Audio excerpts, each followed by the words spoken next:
Қайырлы күн, құрметті оқырмандар. Кеше біздің Рамадан Рахматулла Инстаграм парақшасында стористе сіздерге сұрақ қою айдарын қойған болатынмын. Сіздердің сұрақтарыңызға бүгін біртіндеп жауап беріп шығатын боламын. Кеттік. Бірінші сұрақ. Бір нәрсе бастауға қорқыныш, өзіңді артқа тарту, ашу ызаны, ренішті ішке сақтай беру дейді. Негізі сұрақты сапалы қою өте маңызды. Просто мәселені сипаттап қоя салған ол сұрақ емес. Өйткені дәл осы мәселеге қатысты сұрақты әркім әртүрлі қоюы мүмкін. Сол үшін сіздің сұрағыңыздың сапасы қаншалықты дұрыс болады, соншалықты жақсы жауап аласыз. Бір нәрсе бастауға қорқыныш көбінесе жатталған әлсіздік болуы мүмкін. Бала кезіңізде өткен шақта белгілі бір нәрсені бастаған үшін, қате болып қалған үшін қатты ұрыс есту, қатты ұялу, қатты қорқу деген тақырыптар сіздің психикада сол әлсіздікті сценарий ретінде жаттап қоюы мүмкін. Яғни сіз бір нәрсе бастаудан қорқамын деген постоянный психика сондай қорқынышқа беріледі да, содан қашып бастамай жүре береді. Онымен проработка жасауға болады. Өзіңді артқа тарту дейді. Ол көбінесе өзіңнің ішкі сенімсіздіктерің, қорқыныштарыңнан. Ашу ызаны іште сақтай беру. Тоже подавленный эмоцияларға үйрену, немесе бала кезде эмоцияларыңды қатты үлкендердің басып тастауы. Бұл сезімдер шешілмесе, дәл осы эмоциялар подавляться етіп жүре беретін болса, ұзақ мерзімді жиналудың себептен психосоматикалық ауруларға, соның ішінде буын аурулары, бауыр, өт, бүйрек ауруларына айналуы мүмкін. Сол үшін бұндай подавленный эмоция бір күнде сені ашуланғаныңнан, бір күн сені қатты ренжіткеннен ауырып қалмайсың. Ұзақ жылдар бойы жиналғаннан ауырасың. Сондықтан бұл тақырып сізде бар болатын болса, психосоматикалық талдауға келіңіз. Аналар жайлы, аналарға қалай жеткізуге болады? Қиындықта тұрғаныңды дейді. Анаңа қиындықта тұрғаныңды қалай жеткізуге болады дейді. Өте күшті сұрақ. Қараңыздар, көбіне біз есейген кезде, бала кезімізде әке-шешеміздің қиналғанын көріп, олардың бақытына жауапкершілік алып алғанбыз. Сөйтемізде ерте есеюге тырысамыз. Есейген кезде қазір мен өзімнің проблемамды айтсам, олардың жанын ауыртып қоямын, олардың көңіліне тисем, олар давлениесі көтеріліп кетеді, ол бүйтеді деп проблемамызды жасыруға тырысамыз. Ал шын мәнінде біздің ата-анамыз сенің красавчик болып жүргеніңде емес, бала позициясында болып, көмек сұрай алғаныңды, ақша сұрамасаң да совет сұрай алғаныңды, бағыт сұрай алғаныңды жақсы көреді. Сондықтан да өз бала позицияңа түсіп, анашым, менде осындай қиындықтар болып жатыр, бірақ мен ересек болдым, сізге рахмет, жақсы тәрбие бердіңіз, мен бұл тақырыптарды өзім шешем. Сіздің тарапыңыздан кішігірім батаңыз, яғни тілегіңіз, және де бағыт беріп жүргеніңізді қалаймын. Бірақ шешімді өзім шығарамын деп айтуға болады. Осы кезде ол анаң сенің ересек болғаныңа, өмірлік қиындықтарыңа қарсы тұратыныңа және ішкі сенімділігіңе көз жетіп, керісінше саған разы болады. Келесі, отношения деп просто жаза салыпты. Ол сұрақ па? Отношения. Адамның қарым-қатынасындағы бір ерекшелікті айтып өтейін онда. Көбінесе біз қарым-қатынаста, әсіресе ерлі-зайыптылар, қыз бен жігіт, ата-ана қарым-қатынасында өз ішімізде өзімізге шыдай алмай жатқан тақырыптарды, өз ішімізде өзімізге кешіре алмай жатқан тақырыптарды, өз ішімізде өзіміз қашып жатқан қорқыныш, сенімсіздік тақырыптарын біз біреуден көріп қала береміз. Бұны проекция деп айтады. Егер де сіз қарым-қатынаста күйеуіңіздің мазасыздығы, күйеуіңіздің әлсіздігі, келіншегіңіздің бір мінезі сізді мазалап жатқан болса, сізге ұнамай жатқан болса, мен ақылдым, мен біліп тұрмын, бұл сенің қатең дегеннен қарағанда, может, менде осы нәрсеге шыдамсыздық бар шығар, менде мына нәрсе бар шығар деп сіз өзіңіздегі восприятиені, қабылдауды өзгертсеңіз, жұбайыңыздың да, қарым-қатынастағы адамыңыздың да өзгеретіні анық. Ақша дейді. Вот әдеттегі сұрақ. Ақша. Даже сұрау белгісі жоқ. Ақшаға қатысты проблемалар сұрап тұрған шығар бұл кісі. Сол үшін айта өтейік, ақшаға қатысты қарым-қатынас біздің бала кездегі өзіміздің әкемізге қатысты қарым-қатынас. Қызық, е? Егер де сіз бала кезде ата-анаңыздың тарапынан қандай қарым-қатынас көрген болсаңыз, есейген кезде тура сол қарым-қатынасты сіз ақшаға проекция жасайсыз. Қаталдық, қысым көрсеңіз, ақшадан қысым көріп, қиналып өмір сүресіз. Керісінше кеңдік, сенім, доверие әкеңіздің, анаңыздың тарапынан сезінсеңіз, ақшаға қатысты сіз солай отношение жасайсыз. Сол үшін балаңызды қинап қорқыта берген кезде ойлаңыз, ертең оның финансовый халіне сіз әсер етейін деп тұрсыз. Екінші мәселе, ақшаға қатысты біздің алғашқы убежденияларымыз, ол сырттан алынады, сіз өзіңіз жаттамайсыз. Ата-анамыздың ақша туралы айтқан сөздері, достарымыздың, ұстаздарымыздың айтқан сөздері әсер етуі мүмкін, және де алғаш сіздің ақша табу процесіңіз, ақшаны тауып алу, жоғалту, ұрлап алу деген сияқты тәжірибелеріңіз сіздің есейгеннен кейін ұмытып кеткен сияқты көрінгенімен сіздің денеңіз ұмытпайды. Детектор лжида денеңіз белгі беретіні сияқты сіздің денеңіз үлкен проектілер жасайын деп жатсыз, үлкен қадамдар, үлкен оқулар оқиын деп жатсыз. Ішіңіздегі жаңағы мен ұрлықшымын, мен дұрыс алмадым, мен жоғалтып алдым, мен қолымнан келмейді деген сияқты ақшаға қатысты қорқыныштар Ақшаға қатысты балалық шақта дефицит сезімі қазір де үнемі жетпейді деген сезіммен сіздің шүкіршілікке берілуіңізге және де Құдайға сеніммен үлкен проектілер жасауыңызға үлкен кедергі жасайды. Сол үшін бізде СНГ-да өте көп кәсіпкерлер бізге келеді дәл осы балалық шақтағы ақшаға қатысты отношениедегі кедергілермен жұмыс жасауға. Келесі, ішімде бір уайым бар, нақты білмеймін дейді. Ештеңе істегім келмейді дейді. Негізі ол уайымның қай сферада екенін өз-өзіңізге сұрақ қойып, немесе фрирайтинг жазып анықтағаныңыз дұрыс. Бірақ та анықтай алмай жатсаңыз, психологқа келсеңіз де болады, консультация алуға. Так, ештеңе істегім келмейді. Көбінесе бұл выгорание, яғни шаршаудан болады. Уақытылы ұйықтамайсыз. Шаршаудың өзі төртке бөлінеді. Физиологиялық, дұрыс ұйықтамау, активностьтің жоқтығы, энергияны жаратпау, эмоционалдық шаршау, яғни белгілі бір подавленный эмоциямен ұзақ уақыт жүрсіз, және де рухани шаршау, білім алуды тоқтатып қойдыңыз, және де ең соңғысы менталды шаршау. Бір нәрсені көп уайымдай, өзіңіз айтқандай уайымдай беріп, содан да адам шаршағаннан кейін біздің психикада энергия болмаса, жаңа нәрсе істеуге мағына таппайды. Сол үшін біз өзімізді еріншекпіз деп ұрсамыз, ештеңе істегім келмей қалды деп ұрсамыз. Бұдан үлкен варианттар бар, ол апатия, тіпті өмірде ештеңеге қызықпай қалу. Апатияны көп адам шатастырады. Тіпті депрессияны шатастырады. Сәл выгоранияға, шаршауға түссе, мен апатияда жүрмін немесе депрессияда жүрмін деп. Бұл дұрыс емес. Себебі ажыратып алуымыз керек. Апатия қашан сіз тіпті ештеңеге қызық емес сізге. Кеттік киноға барайық десе қызық емес, қапшағаға барайық қызық емес, шетелге шығайық қызық емес. Значит, адам апатияда. Яғни депрессияның белгісі адамның өмір сүргісі келмеуі, апатия, ештеңенің қызық болмауы, выгорание, уақытша оның барлығына күштің болмауы. Еріндім, қызық емес деген сияқты, қашу, істегім келмейді деген сияқты. Так, келесі. Энергия жетпейді дейді. Вроде өте ашықпын, бірақ жабылып қала беремін. Инстада талқыланса дейді.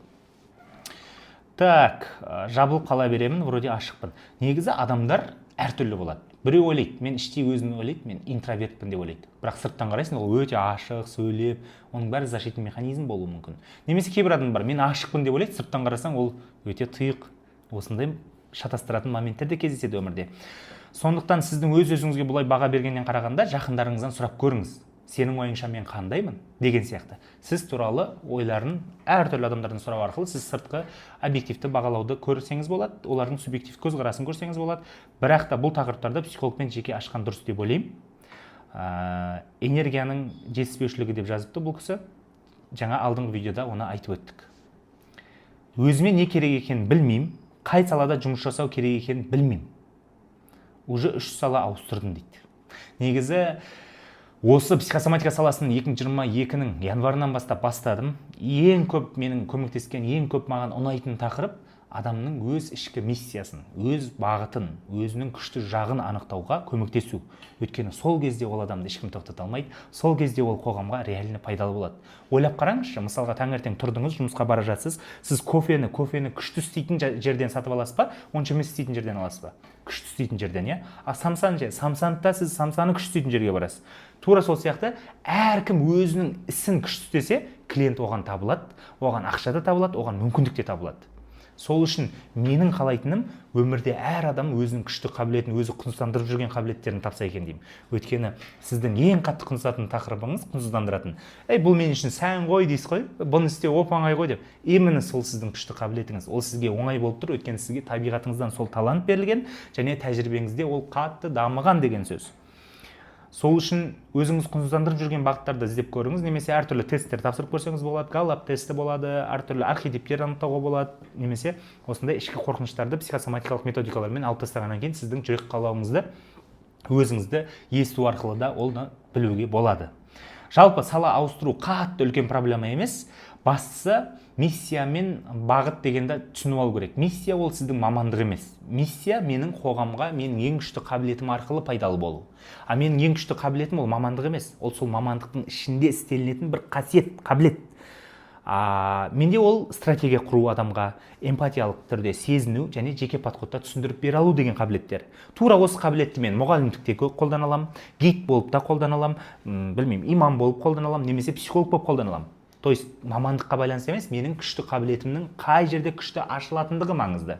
Сол үшін сіздің әртүрлі салада жұмыс істеп көріп өзіңізді іздеп атқаныңыз қалыпты. Бастысы сыртқы жұмысыңыздан қарағанда ішкі өзіңізбен, личностный рост дейді ғой, өзіңізбен жұмыс жасауыңыз көп болсын, соған мән беріңіз. Сол кезде тезірек өзіңізді табасыз. Өз салаңызды. Ештеңеге зауқым жоқ, жата бергім келеді, энергия жоқ дейді. Қалай дейді? Жаңа оны айтып өттік, адам кейде өзінің энергиясын дұрыс қолданбаған кезде, яғни дұрыс жаратпаған кезде күні бойы жата берсеңіз, сіздің бүгінгі энергияңыздың көлемі жұмсалмаса, келесі күнге жаңа энергия бөлінбейді, сол үшін де сіз шаршау сезінесіз. Екіншісі, қарапайым физиологиялық заттар, уақытылы ұйықтамауыңыз, тревожность, бессонницаның бар болуы, активностьтің жоқтығы, жаяу жүрмеуіңіз, физикалық шаршамауыңыз. Қазіргі заманда физикалық қатты жұмыстар жоқ, көбі менталды жұмыстар істейді, барады, қағазбен жұмыс, қатты ауыр көтеріп жатқан ешкім жоқ, физикалық шаршау жетіспей жатыр бізге, және физикалық дұрыс демалу жетіспей жатыр. Келесі себеп ол сіздің мақсатыңызға қатысты нақты белгілемеу. Қарапайым таксиге отырсаңыз да сіз тугисте Б белгісін белгілейсіз, машинаға отырсаңыз да. А оны белгілемесеңіз сіз қалай барасыз? Сіз жолдың арасында жүріп-ақ шаршап кетесіз, ойланып-ақ шаршап кетесіз. Ал сізде Б точкасы болатын болса, сіз қатты ойланбайсыз. Светофорға бір қарайсыз, картаға бір қарайсыз, кете бересіз. Осыдан сіздің энергияңыз сақталады. Наоборот, жақсы энергия бөлінеді. Так, дофамин бөлінеді, жеткен кезде бақытты боламын деген бір настрой гормоны бөлінеді. Келесі ол бізде ішкі миссия. Мен қоғамға пайдалы болып жатқанымды сезінген кезде тоже бақытты боламын. Сол үшін мен қоғамға қандай пайда әкеліп жатырмын дегенді көбірек ойланыңыз. Ал ол пайда үлкен кіші деп бөлінбейді. Сіз көшеге шығып бір адамға көмектесіп жіберсеңіз де ол үлкен пайда. Бастысы сіздің ниетіңіздің тазалығы, ықыласыңыздың тазалығы. Келесі, неге тұрмысқа шықпай жүрмін дейді. Ойымдағыдай адам кездеспейді дейді. Көбінесе адам іштей шешім шығармаған кезде тұрмысқа шықпайды. Егер де сіз шешім шығарсаңыз, мен тұрмысқа шығамын деп, қате болса да, әйтеуір бірінші кездескенге шығып кете аласыз. Бірінші вопрос шешім шығармау тұрмысқа шығуға. Екінші вопрос балалық шақтағы отбасы үлгісіндегі бір қиындықтар, бәлкім әке-шешеңіздің қатты ұрсуы, бір-бірін қатты бір ренжуі деген сияқты нәрселер, немесе ажырасуы, немесе екеуінің біреуінің қатты ерте дүниеден қайтуы, немесе өзіңіздің бір олардан көп таяқ жеп, қиындық көріп, бала болу қиын екен деген сияқты убежденияларыңыз, осының бәрі отбасы құрудан сізге қашуға себеп болады. Келесі себеп сіздің өткен шақтағы қарым-қатынастарыңыздағы қиындықтар. Сөйлесіп көрген адамыңыз, ең бірінші жақсы көрген адамыңыздың сізге деген бір игноры, алдауы, тастап кетуі деген сияқтылар тоже қатты әсер етуі мүмкін. Келесі момент, егер әйел адам сұрап тұр ғой тұрмысқа шығу туралы, ол ер адамға қатысты образының өзгертпеуі. Мысалға, әкесі өте жақсы адам, әкесі бұған жақсы махаббат көрсеткен, бірақ мамасы әкесіне всю жизнь ренжіп жүрген. Қыз бала болсын, ұл бала болсын, әкесін через маму танып атады кейде. Яғни анасының обидасын ол өзіне көшіріп алып, ер адамның образына деген ренішпен өмір сүру мүмкін. Ер адам әлсіз, ер адам жауапкершілік алмайды, ер адам тастап кетуі мүмкін, ер адам мынандай деген сияқты образдар болатын болса, сен тоже қарым-қатынастан қашасың. Және ең соңғы себеп бәлкім мағынасын түсінбеу. Яғни жұрт айтты деп, немесе басқа деп емес, өз ықыласыңызбен терең бір ғылыми, терең бір діни жағынан бір мағыналарын іздеп тауып, мысалы отбасы құрудың мағынасы не? Ол ұрпақ сүю. Ұрпақ сүюдің мағынасы не? Ол сіз дүниеден өткеннен кейін сіз үшін кешірім сұрайтын адамдардың болуы, яғни сіздің ақыретіңізді ойлауыңыз деген сияқты хикметі сондай. Яғни махаббатпен бөлісу, жақсы адамдарды көбейту деген нәрсе сияқты нәрселер. Енді әркім өзінің мағынасын өзі тауып алады. Біреулер child free деп атады, бірдеңе деп атады. Негізі адамның табиғатына ол қажеттілік салынған. Шариғи жағынан қарасақ, өзіңді зинадан сақтау деген сияқты нәрселер. Енді әркімнің көзқарасы, құндылығы әртүрлі. Бастысы өз-өзіңізді ұзақ уақыт күтіп қалмауға тырысу, қателіктерді, ішкі шектеулерді бірінші шешіп алу. Өз уақыты келеді деп жүретін болсаңыз, сіз іштей бір баға бересіз. Бір қыз 5 жыл береді, бір қыз 3 жыл береді, бір қыз 1 жыл береді. Қарасаңыз, тура сол уақытта ол тұрмысқа шығып кетіп жатады. А кейбіреулер бір подругаларының немесе бір туысқан әпкелерінің бір өмірінде жол болмағандықтан, ажырасып кеткендіктен отбасы туралы жаман айтып тастаған кесірінен, мен 30-дан кейін үйленемін, 40-та үйленемін, немесе жалғыз жүремін деген сияқты қате убеждениеге беріліп кетіп, содан да ол жақсы варианттарды көзі көрмейді, фильтр, тек қана жаман варианттарды көріп, жоқ деп кейінге қалдырып қаша береді. Сондықтан да біз обучениемізде, консультацияларымызда қаншама қыздарды негізі тұрмысқа бергенбіз, өйтіп айтуға ұяламыз, бірақ кейстарымыз өте көп. Шынымен де 38 жасқа келіп бойдақ болып жүрген қаншама қыздар тұрмысқа шығып бақытты болып кетті. Оның бәрі сенің ішкі шектеулеріңді алып тастағаннан кейін мүмкін болатын нәрсе деп айта алатын едім. Неге мен соңғы жауапқа сенімді айттым? Себебі тура сол тақырыппен ер азаматтар да келеді, 40-қа дейін бойдақ, әйел азаматтар да келеді. Екеуі бір-бірін таппай жүреді, шын мәнінде бір-бірін көрмей жүргендігі ішкі жаңағы убеждениялар, фильтрлердің дұрыс емес болғанынан болады. Жалпы бүгін мынау сұрақтардың бірінші шайсын аяқтадық. Төменге өз ойларыңызды жазыңыздар, видеоға лайк басыңыздар, комментарий бөлісіп, жақындарыңызбен бөлісіп қойыңыздар. Дәл осы сұрақтарды өзіңіздің тақырыпта талдағыңыз келсе, сапалы қылып сұрақ қойғыңыз келсе, Instagram парақшамызда Zoom разборға қосылсаңыз болады. Ол үшін Instagram парақшаға өтіңіз, Рамадан Рахматулла төменде сілтемесін қалдырып кетеміз.